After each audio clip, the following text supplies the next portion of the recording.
Ele é um dos projetos da indústria de gás mais arriscados que já existiram. A construção da linha de abastecimento submarina mais longa do mundo. Navios gigantes assentarão 100 mil tubos ligando a Noruega à Grã-Bretanha. Robôs da aeroespacial abrirão caminho por uma paisagem lunar submarina além do alcance das mãos humanas. Um projeto dessa magnitude nunca havia sido tentado no brutal Mar do Norte.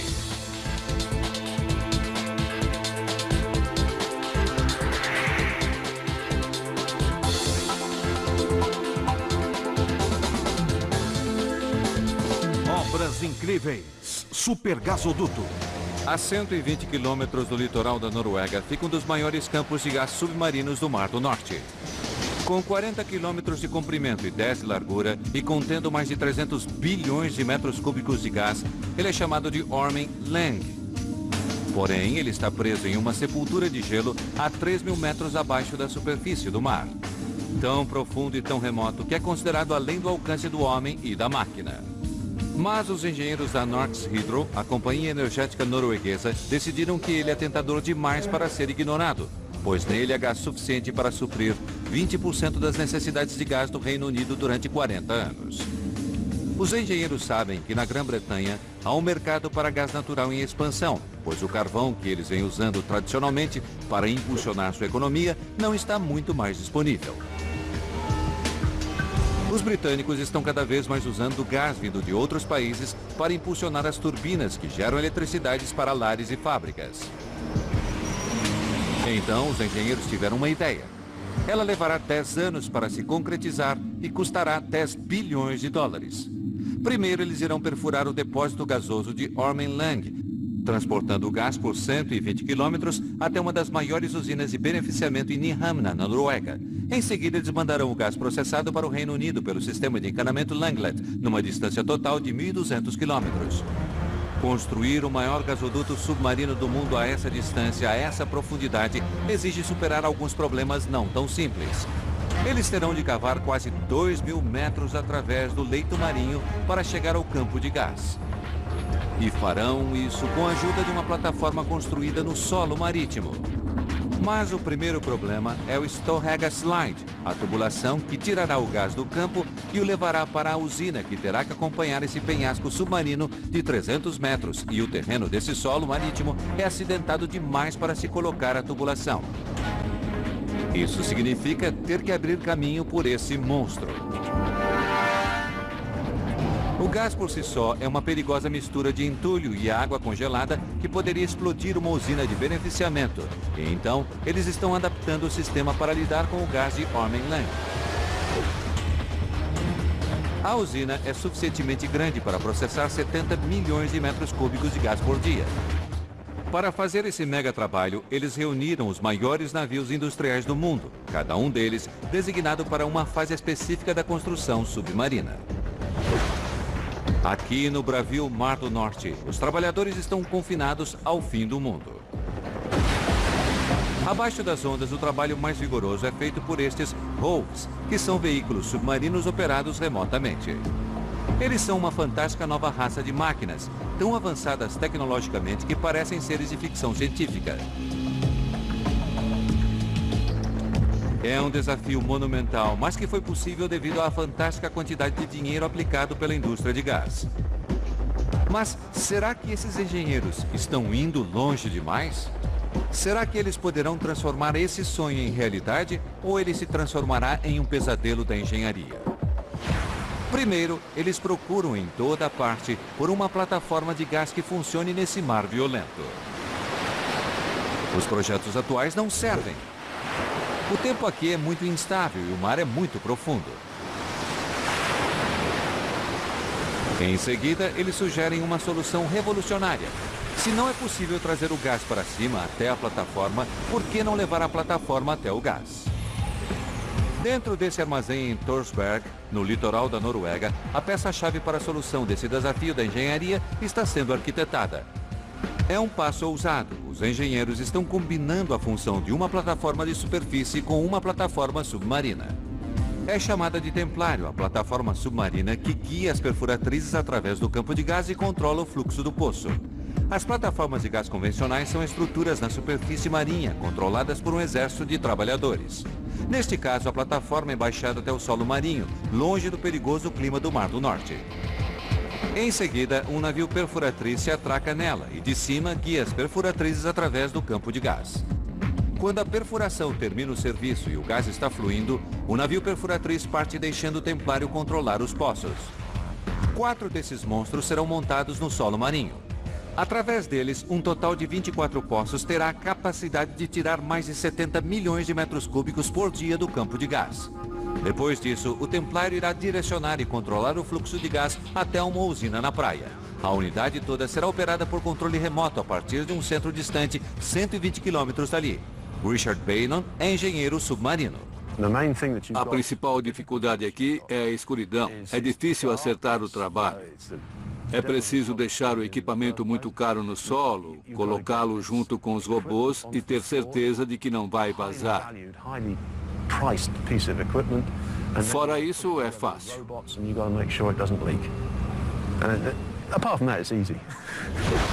Os riscos são enormes. Os engenheiros estão construindo a plataforma para suportar pressões que esmagariam um submarino comum. E ela terá que operar sem falhas durante 40 anos em um ambiente com água marinha. Depois que sair daqui e for colocada no solo marinho, não haverá volta. Ela estará comprometida com esse solo para sempre. Como esse monstro de 1000 toneladas não é capaz de flutuar sozinho, a estrutura é colocada em uma balsa para ser transportada até o local onde ficará. Mesmo com todo o planejamento e construção por trás do projeto, é o tempo que irá determinar se a missão será um sucesso ou não. É uma viagem de 4 dias até o local onde a plataforma ficará. Eles planejaram para que coincida com o verão, que é a estação em que o mar está mais calmo, mas que não quer dizer muita coisa aqui no Atlântico Norte. Eles se encontram com o maior navio guindaste do mundo, o Thialf, um super guindaste que faz os levantamentos pesados no mar. Os 2 guindastes a bordo conseguem levantar mais de 14.000 toneladas métricas, o equivalente a 80 747s. A balsa e o Thialf esperam por uma melhora do tempo antes que as operações de levantamento tenham início.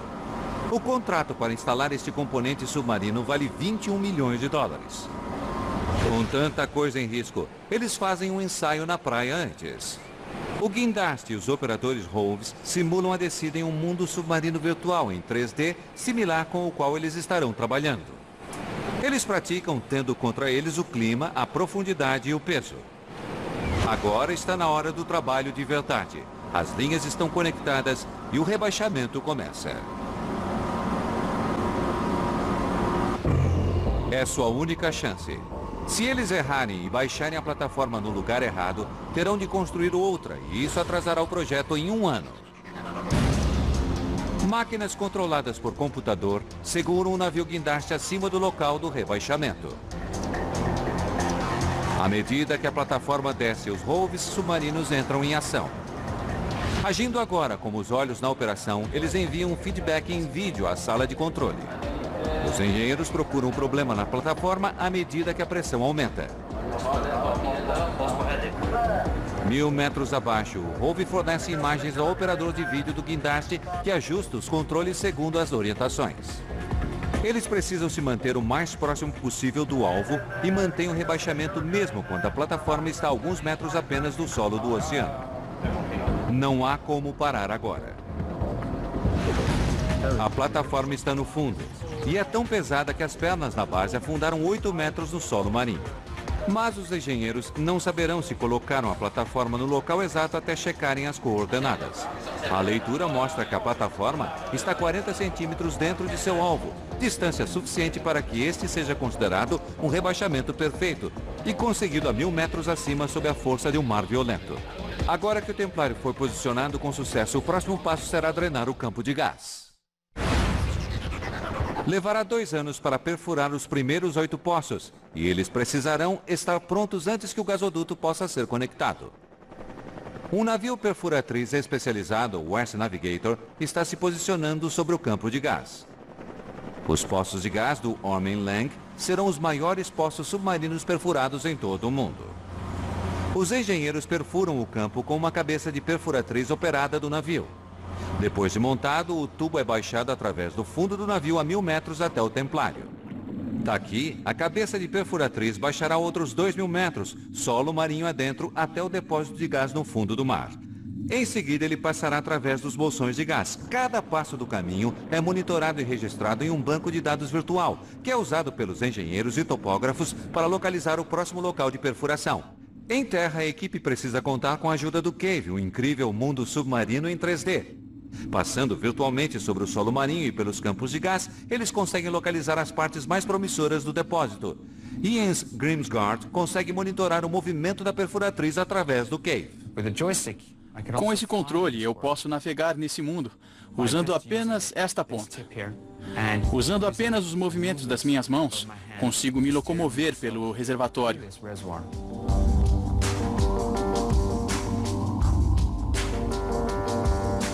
Durante a perfuração, os dados coletados pela perfuratriz são mandados de volta em tempo real para esse banco de dados que está sendo atualizado constantemente. Então, o computador gera as imagens que colocam a equipe dentro do depósito de gás. Eles marcam locais de uma distância de 10 quilômetros com uma precisão incrível. Isso se compara à seguinte situação. O dentista está no 10º andar, você no primeiro. E ele vai obturar um de seus dentes dessa distância. Estamos obtendo resultados muito bons com isso.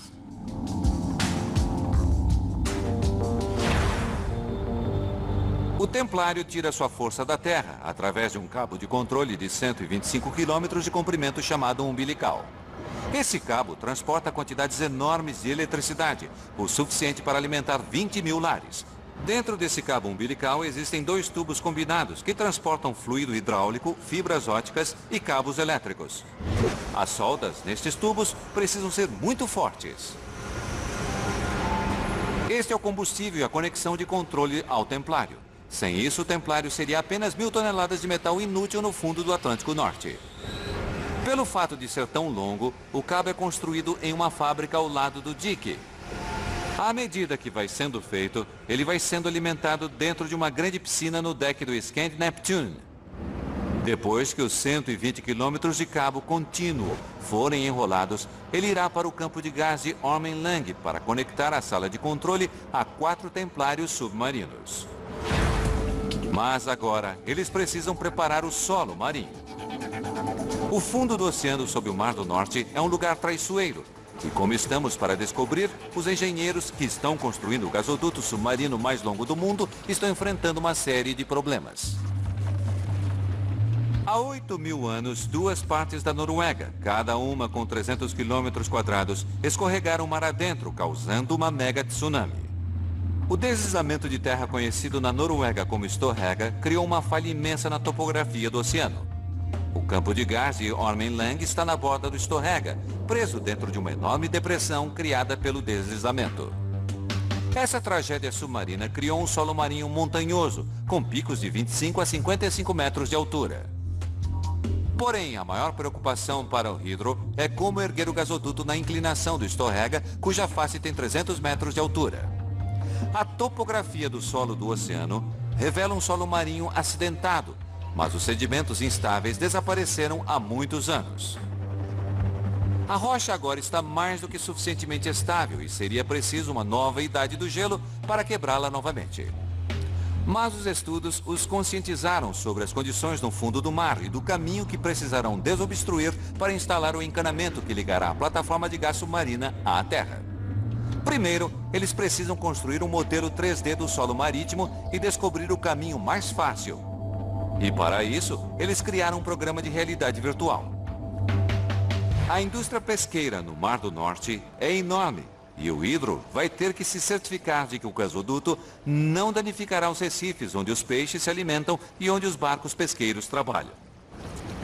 Mas a preocupação não é apenas com o impacto ambiental no mar, mas também com os danos na praia, onde a maior usina de gás da Noruega está sendo construída. A conexão com a terra escolhida foi a pequena ilha Gossen e a minúscula comunidade Nyhamna. O destino dessa comunidade será alterado para sempre, agora que ela foi escolhida como a área para a usina de beneficiamento para o projeto de gás de Ormen Lange. O que antes era um canto remoto da Noruega está sendo transformado num centro comercial agitado. Aqui, o gás bruto do campo de gás de Ormen-Lange está sendo convertido em combustível útil. Mas para fazer isso, mais de 2 milhões de metros cúbicos de rochas estão sendo escavados na ilha e mais de 30 mil toneladas de aço estão sendo trazidas. Quase que da noite para o dia, o que antes era um vilarejo se transformou no lugar de construção mais agitado na Noruega. Mais de 2.200 trabalhadores estão no local todos os dias para levantar esta mega usina de gás no litoral rochoso. Aqui existe um restaurante com capacidade para 1.000 pessoas. E todas as noites, os trabalhadores vão para o hotel, que abrigará 1 milhão de hóspedes durante o curso do projeto. Mas o hotel será removido do local quando a usina de beneficiamento estiver funcionando. Modelos tridimensionais da usina já foram construídos e os engenheiros caminham por eles numa realidade virtual antes e durante a construção. Cada feixe de aço é pré-visualizado. Devido à volatilidade do gás, as especificações têm que ser seguidas precisamente. Como a usina foi construída para ter eficiência, o gás bruto viaja através dos tubos e é convertido em combustível útil em apenas 10 minutos. É um negócio rápido. Depois disso, o gás estará pronto para ser entregue no Reino Unido. As unidades de processamento do gás são entregues na ilha por navio. Os guindastes descarregam os componentes nesse meio gigante de transporte. O monstro controlado remotamente tem 48 eixos independentes e 96 rodas. Ele transporta os milhares de componentes necessários à construção da usina.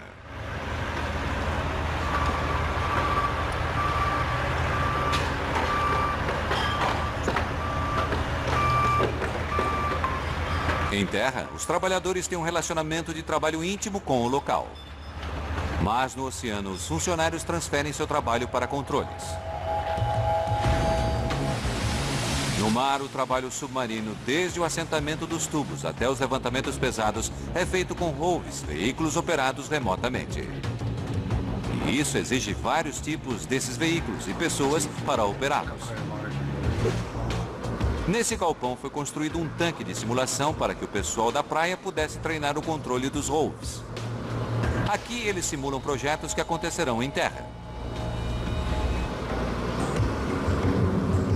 São necessárias táticas especiais para manobrar o braço de um guindaste a 1.000 metros de distância.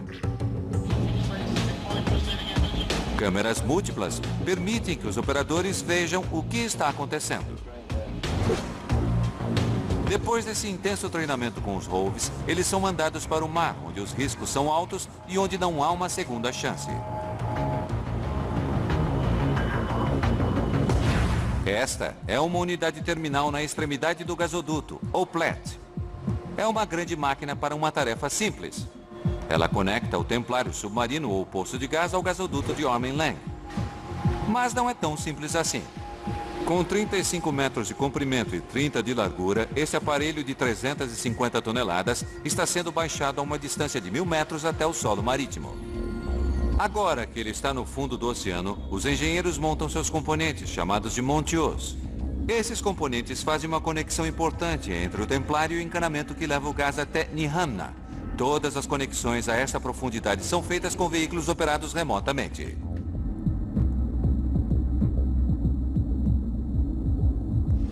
Mas os engenheiros não podem fazer esse trabalho sem antes testar os sistemas.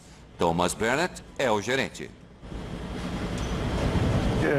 Estamos testando os aparelhos e quando sairmos daqui, teremos certeza de que esta conexão estará fechada. Não haverá vazamento, pois um vazamento a 850 metros no mar com grandes volumes de gás seria um desastre que queremos evitar. Eles treinam a baixar os módulos e testam as conexões que transportarão 70 milhões de metros cúbicos de gás por dia. Os engenheiros estão treinando com uma réplica exata da que está no solo marítimo. É um grande investimento, mas é um dinheiro bem gasto.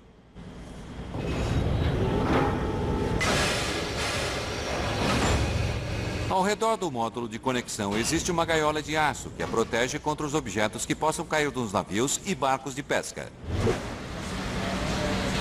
Quando o gás sai do campo, o tubo de aço se expande. Um pouco de expansão é bem-vinda. Mas tanto trabalho assim deve-se ao fato de que os engenheiros esperam que o encanamento de Ormen Lange se expanda em todo o seu comprimento, mas que seja somente 1 metro. Mais que isso já seria suficiente para rompê-lo. Então os engenheiros resolveram o problema usando o conector que escorrega para frente e para trás sobre trilhos. Ele absorve o movimento dos tubos e mantém o gás fluindo. Enquanto isso, os engenheiros estão lutando contra o Storegga Slide e tentando fazer o cordão umbilical, ou cabo de controle, passar do Templário ao centro de controle a 120 quilômetros dali. Mas para fazer isso, os engenheiros precisarão descobrir como atravessar o terreno acidentado que restou depois da passagem do Storegga. A solução foi construir uma escavadeira submarina forte e ágil bastante para dar conta do trabalho. E a resposta foi a Spider. A máquina que inspirou a construção desse gigante foi feita originalmente para a indústria na floresta suíça. E a Spider se move usando trilhos poderosos e pernas articuladas. Sua missão é escavar 6 trincheiras na água a uma profundidade de 1000 metros.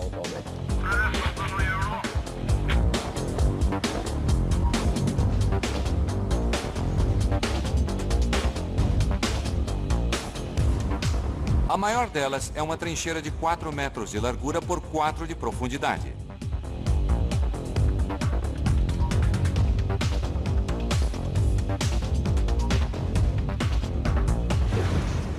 Uma das Spiders é equipada com uma poderosa pá, forte o suficiente para mover um bloco de 3 toneladas. Em vez de pá, a outra Spider tem um bocal de sucção. Poderosos jatos de água atravessam o fundo do mar e o bocal suga a lama e a despeja ao lado. Além disso, as Spiders irão subir elevações de até 35 graus.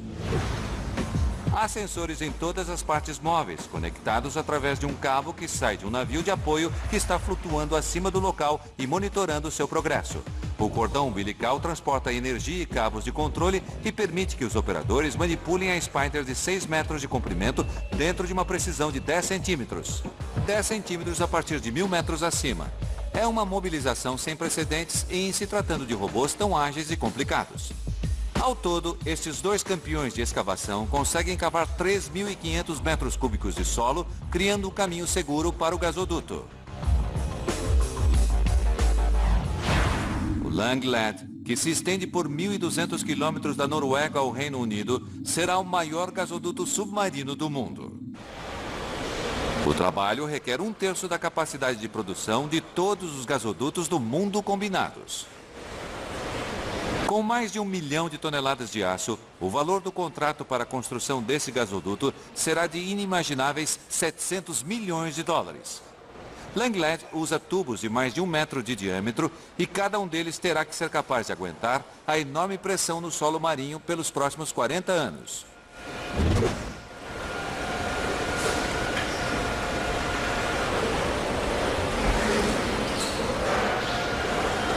Os tubos têm cada um 12 metros de comprimento e pesam 10 toneladas cada.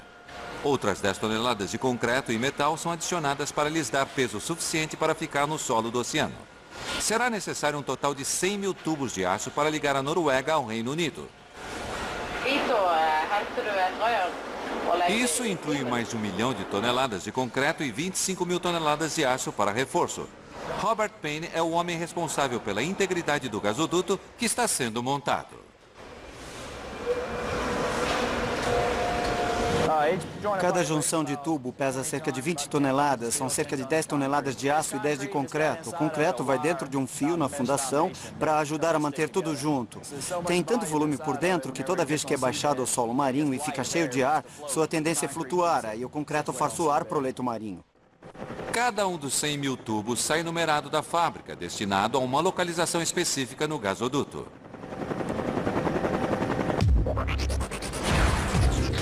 À medida que a equipe está abrindo trincheiras no íngreme Storegga Slide, o resto do caminho, desde o topo do slide até a praia, está sendo preparado.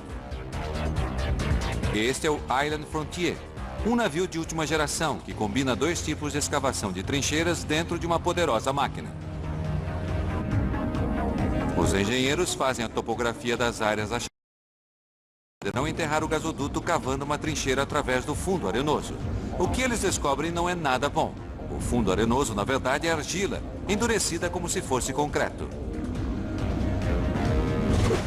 É preciso uma nova escavadeira para cortar o canal em até 7 metros de largura e 5 de profundidade. A margem de erros é de apenas 50 centímetros na largura e apenas 10 centímetros na profundidade. Essa cortadeira de argila, a única do mundo, é baixada até o solo marinho. Ela usa seus 24 jatos de água em diferentes ângulos para explodir uma trincheira através da argila.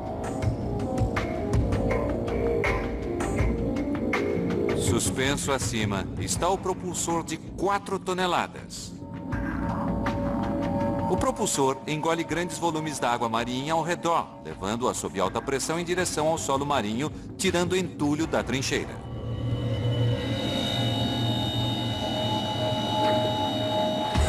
Transponders montados no solo marinho mandam uma imagem em 3D para os operadores do navio de controle. E seguindo toda a operação, como um mestre de obras no local do trabalho, há um ROV que faz a topografia da trincheira e confirma que as escavações estejam sendo feitas de acordo. A batalha contra a argila finalmente foi ganha, mas é quando eles começam a assentar o gasoduto no solo marinho que os problemas realmente começam. O solo marinho sob o Atlântico Norte é uma paisagem irregular e tortuosa. Há mais de 1000 quilômetros de terreno como este ao longo do roteiro da tubulação, desde a Noruega até a Inglaterra. O terreno é tão acidentado que apenas algumas partes desses tubos pesados entrarão, na verdade, em contato com o solo marinho. Isso se chama free spanning, e os engenheiros não querem que isso aconteça. O contrário significaria que as seções dos canos sem apoio poderiam afundar e quebrar sobre seu próprio peso, e isso seria uma catástrofe ambiental. Eles precisam encontrar uma maneira de nivelar o caminho do gasoduto. Se não conseguirmos nivelar o solo marinho tirando a terra do caminho, teremos que preencher algumas seções com rochas ou qualquer outro material. Os engenheiros nivelam o caminho do gasoduto colocando o cascalho no solo do oceano. O navio leva o cascalho e o deixa na área que precisa ser nivelada. Ele consegue carregar até 9.700 toneladas de cascalho de uma vez. Uma vez no local de trabalho, ele usa um tubo flexível para colocar o cascalho nos locais necessários. Os computadores criaram um modelo 3D do leito marinho e do local onde o cascalho precisa ser colocado. Esse método permite que a equipe coloque o cascalho exatamente no local desejado. Nessa profundidade temos um problema, não temos tanto controle, quer dizer, o que quer que esteja trabalhando lá embaixo está trabalhando a uma distância muito grande do navio-mãe, e é preciso deixar o solo marinho muito nivelado para que a tubulação possa passar por cima. A outra coisa que nos preocupa é que esse trabalho tem que ser feito o mais próximo possível do momento em que a tubulação for colocada, porque a mãe natureza tem a tendência de mudar as coisas por aqui depois que a gente vai embora. Daí você volta em 2 semanas e descobre que houve uma tempestade ou algo assim, e que depois de tanto trabalho para nivelar uma certa área, de repente todo o trabalho terá que ser refeito. E nós não gostaríamos de perder o trabalho que já havia sido realizado. Só o trabalho de assentar o gasoduto já é um enorme trabalho. Depois que os tubos são produzidos, eles são colocados nos navios para serem levados até a balsa que assentará o gasoduto, a LB-200. A balsa é enorme, mais comprida que 2 campos de futebol. É uma fábrica de soldagem de aço flutuante enorme que precisa trabalhar com precisão militar. Há apenas 3 desse tipo no mundo todo e o Hydro está usando 2 delas aqui. Foi feita a topografia do roteiro da tubulação antes de chegarmos aqui. Temos um ROV que fica com a gente e monitora os tubos. À medida que ele toca o solo marinho, já existe uma rota pré-determinada que nós seguimos. A balsa foi usada no Golfo do México, no Mar Mediterrâneo e no litoral da África Ocidental. Mas essa é a maior e mais histórica tarefa que ela executa. Depois que o processo de assentamento dos canos tem início, ele não pode parar, nem por causa do tempo, nem por causa de acidentes, por nada. O gasoduto é construído como se fosse um tubo contínuo deixado no solo marinho pelo navio. Se o navio ficar muito tempo parado, a força do gasoduto poderia tombá-lo. A balsa se move cerca de 4 km por dia e precisa estar sendo constantemente abastecida com tubos que precisam ser entregues na ordem em que serão conectados e dispostos. São 100.000 pedaços de tubos dispostos de uma extremidade à outra em um padrão pré-determinado. Eles são movidos pelo guindaste de 3 a 4 vezes e passam por 15 ou 20 estações de soldagem e estações de coberturas. As seções de tubo são levadas ao solo marinho dentro da LB-200.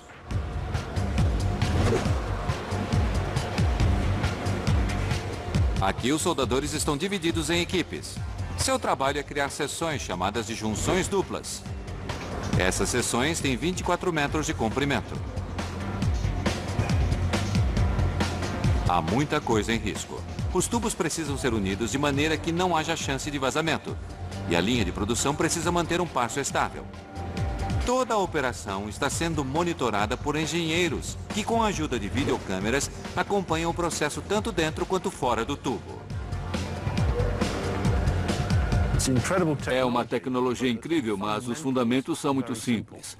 O pensamento fundamental que está por trás dessa tecnologia é o de que ela tem que funcionar todas as vezes e sempre. Mas a engenharia básica disso é bem simples. O próximo estágio da linha de montagem é juntar essa pequena seção de tubos à tubulação principal. Ela está sendo alimentada na popa do navio e dentro do solo marinho. É um processo complicado que exige que tudo esteja sintonizado. Não é uma operação comum de soldagem. E o processo envolve uma máquina especial de soldagem com 8 cabeças por estação.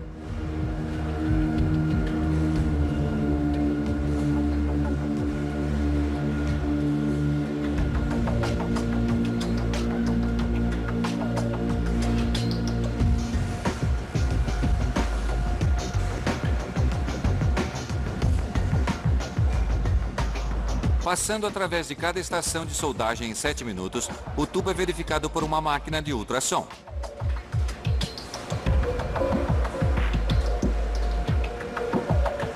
Se alguma falha for detectada, terá que ser reparada imediatamente, antes que eles possam seguir para a próxima estação. O processo não pode parar e as conexões precisam estar perfeitas, porque este é o estágio em que elas serão soldadas para sempre. A linha de montagem é manipulada por trabalhadores industriais de mais de 30 países. As equipes trabalham 24 horas, revezando-se em turnos para manter a linha de montagem funcionando durante o dia e a noite. Todos os dias, as equipes precisam montar de 3 a 4 quilômetros de tubos e colocá-los no solo marinho. Depois que todas as estações de soldagem ligaram os tubos, o passo final da operação é selar o metal exposto.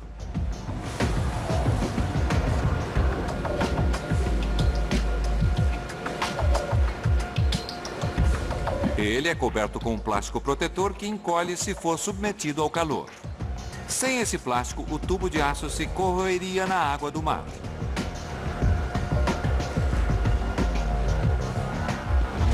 Agora está na hora do passo mais importante da operação, a colocação do tubo no solo do oceano.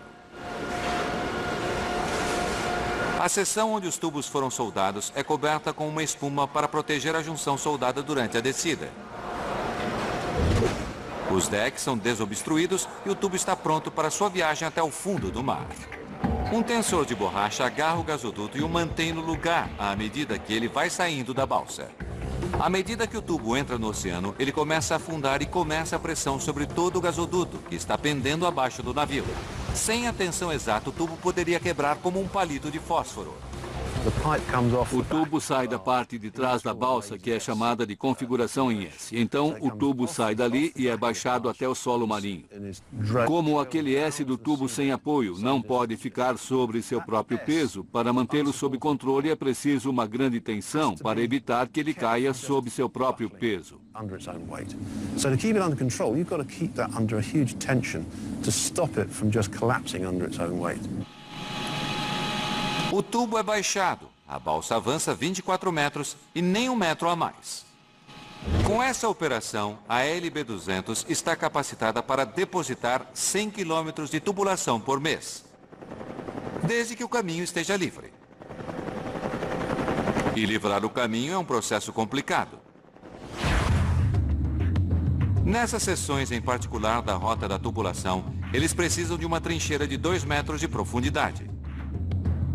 Então, eles trazem um enorme Saipem Plough. Este é o PL-2. Ele tem sido usado para cavar trincheiras em águas menos profundas.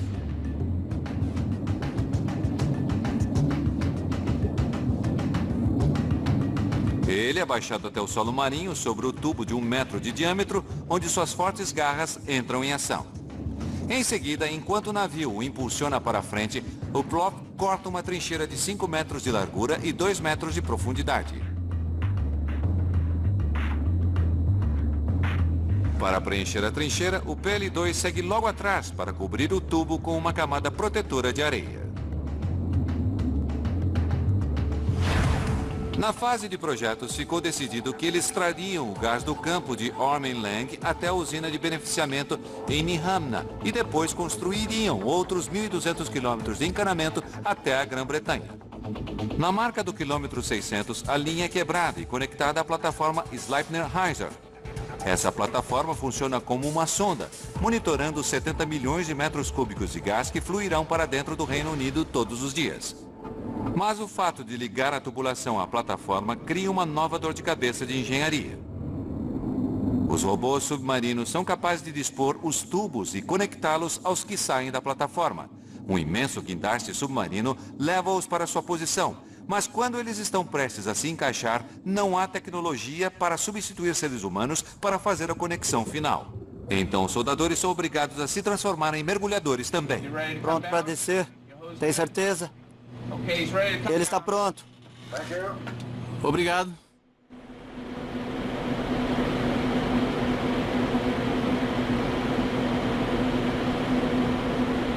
Os mergulhadores movem-se em módulos pressurizados até o local de trabalho soldando componentes no solo marinho.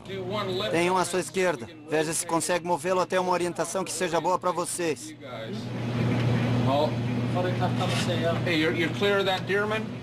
Aqui, novas saliências têm que ser cortadas e inclinadas até a extremidade de cada tubo, antes que a sonda de soldagem seja baixada para dentro da junção para conectar as duas seções. O aparelho de soldagem é baixado até o solo do oceano e tem que ser colocado no lugar perfeitamente sobre o tubo de 1 metro de diâmetro. Ele agarra o tubo e depois se fecha. O habitat é preenchido com ar, forçando a água para fora.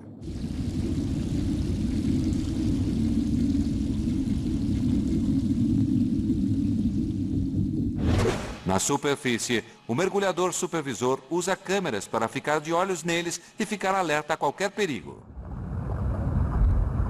Depois que o aparelho está em segurança, os mergulhadores saem do módulo e vão para o local de soldagem.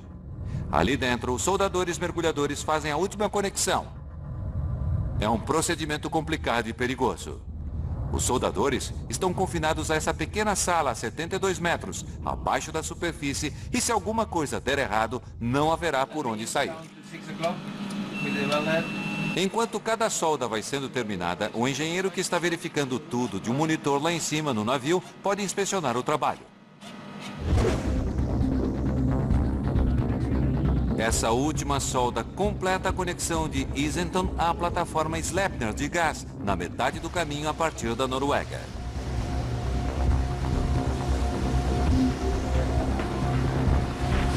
Essa foi a primeira de muitas soldas submarinas necessárias para fazer todas as conexões na tubulação para manter o gás fluindo. 600 quilômetros de tubos ainda têm que ser colocados, mas aparece um sério problema.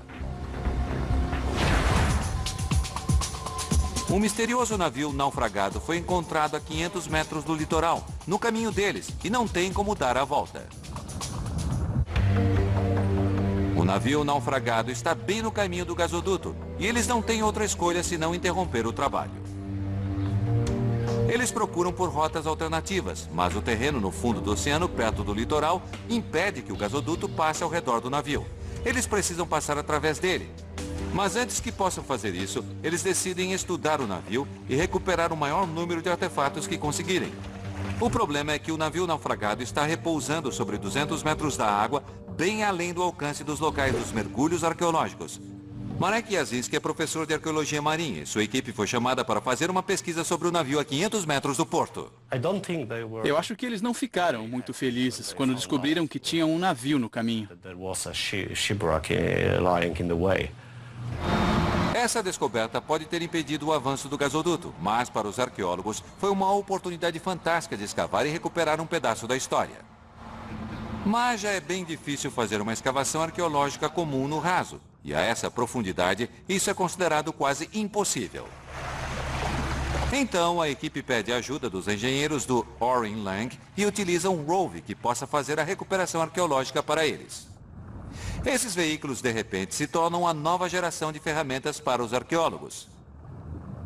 Mas como os aceleradores nos ROVs levantam sedimento e deixam escuro o local onde o navio está, os arqueólogos criaram uma maneira de colocar um ROV no local e movê-lo sem aceleradores. O ROV para nessa estrutura de aço que cobre uma seção do navio naufragado. Uma vez ligadas à estrutura, a engrenagem e as polias controlam seus movimentos com precisão, e os arqueólogos podem continuar o trabalho de solucionar os mistérios do navio.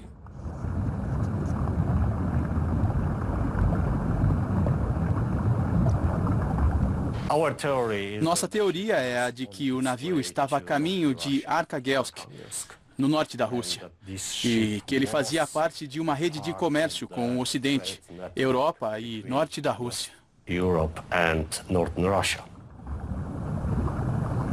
A descoberta é incrível. Eles descobrem artefatos do século XVIII, da Ásia e da região do Mediterrâneo e de toda a Europa. Depois que a areia é retirada, garrafas de vinho totalmente intactas, pratos e moedas são recolhidos pelos ROVs. De volta ao laboratório, a descoberta está sendo investigada. Eles poderão nunca vir a descobrir o nome do navio, de onde vieram esses artefatos, mas será uma excelente oportunidade para olhar para dentro da história. Uma oportunidade que poderia não ter aparecido se o gasoduto de Ormen Lange não tivesse se deparado com o navio naufragado. De volta a Nyhamna, eles sabem que tem que lidar com o gás bruto que sai do campo de Ormen Lange. O que sai do campo de gás e passa através do gasoduto não é gás puro, contém pedaços grandes de entulho chamados slugs. Os slugs se movem através do gasoduto com tanta força que quando alcançam a usina de beneficiamento em terra, eles têm a potência de explodir como bombas líquidas. Isso entra na usina com uma velocidade tão alta e com tanta massa que, se entrar com tudo, com os slugs e todo o resto, é capaz de destruir a usina. A solução é construir um caçador de slugs, um labirinto de canos e filtros. Um monstro de 10.000 toneladas que encontrará entulho e o destruirá antes que cheguem à usina de Nyhamna. Agora os engenheiros precisam lidar com milhões de metros cúbicos de condensado. Todo grande produtor de gás acaba com um condensado, uma valiosa mistura de materiais brutos que podem ser transformados em outros tipos de energia. O problema é armazenar e mover essa mistura, e a solução aqui foi usar enormes cavernas submarinas esculpidas dentro das montanhas da Noruega. Esse tanque gigante natural pode conter até 230 mil metros cúbicos de condensado. Os engenheiros não precisam alinhar as cavernas rochosas com nada. A pressão da água da área ao redor força o sedimento tóxico para que ele fique confinado dentro dessas paredes. A cada 4 dias, as cavernas são esvaziadas e cargueiros levam embora mais de 24 mil metros cúbicos de condensado, pois esse produto também é ouro líquido, que pode ser transformado em outros tipos de combustível para comércio internacional. À medida que a usina de gás vai sendo terminada, a última perna de gás está sendo colocada no campo de gás de Ormen Lange, a 120 quilômetros mar adentro. É preciso um navio especial para trabalhar nessas águas perigosas, perto do litoral norueguês. Ele consegue manobrar em locais apertados, usando posicionamento dinâmico, movendo-se metro a metro da praia para o campo de gás de Ormen Lange.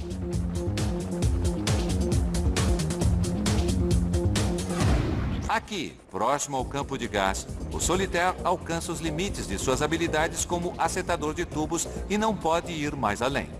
Seu trabalho chegou ao fim em cima do Storegga Slide. Esta é a parte mais exigente de todo o projeto de Armin Lang. O terreno em aclive, deixado após a passagem do Storegga, exige um navio especial na colocação dos tubos. Este é o S-7000, um ex-navio guindaste que foi modificado com uma torre de 130 metros na popa. Esse navio é mais alto que um prédio de 33 andares.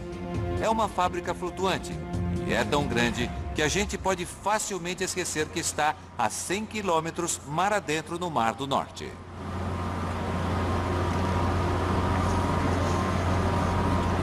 $20.000 tubos foram soldados em grupos de 4.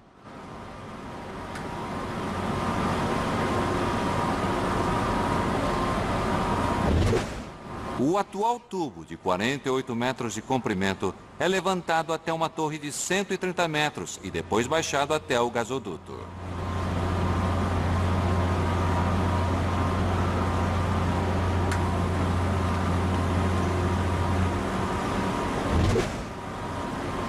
Aqui, ele foi soldado ao gasoduto e depois será cuidadosamente desembarcado através de uma série de tensores dentro da torre e baixado verticalmente diretamente do navio.